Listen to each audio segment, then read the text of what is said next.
News 18 প্রাইমে গত সোমবার আমরা একটা খবর দেখিয়েছিলাম, এবার সেই খবরের আপডেট দেব আপনাদের।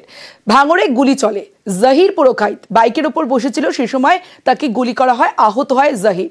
তারপরেই প্রশ্ন ওঠে কি কারণে গুলি করা হয়েছিল, ব্যক্তিগত শত্রুতা নাকি ব্যবসায়িক কোনো কারণ নাকি রাজনৈতিক কারণ। এবার জানা যাচ্ছে প্রেমিকাকে ফিরে পেতে ভাঙড়ে গুলি। সোমবার ভাঙড়ের ভাটি পোতায় শুট আউট, আর শুট আউটে গুরুতর জখম হন জাহির পুরকাইত।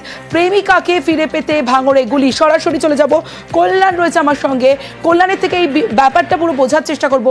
প্রেমিকাকে ফিরে পেতে গুলি চললো, কি কারণ? একেবারেই তমস্ত্রী জানিয়ে রাখি, গত 6-7 মাস আগে কিন্তু এই জাহির পুরকাইত বিয়ে করেছিল, আর যাকে বিয়ে করেছিল সেই মহিলার সঙ্গে অন্য একটি পুরুষের সম্পর্ক ছিল, প্রেমের সম্পর্ক ছিল।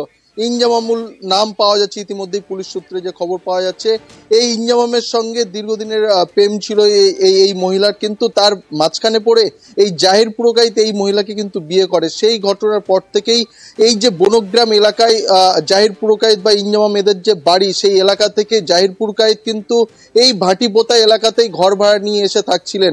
আর সেখানেই কিন্তু এই ভাটিপোতা এলাকায় কিন্তু জাহির পুরকাইতকে লক্ষ্য করে গুলি চালানোর ঘটনা ঘটেছে।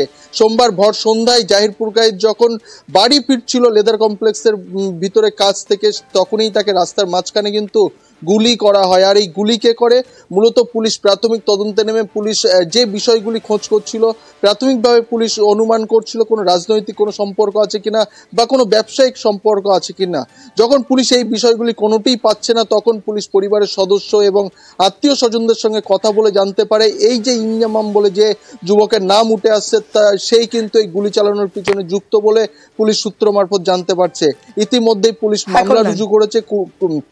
মামলা রুজু করে এই ইনজামামের খোঁজে তল্লাশি অভিযান চালাচ্ছে। ঘটনার পর থেকেই ইনজামাম কিন্তু ঘর ছাড়া। তমশ্রী, বেশ কল্যাণ।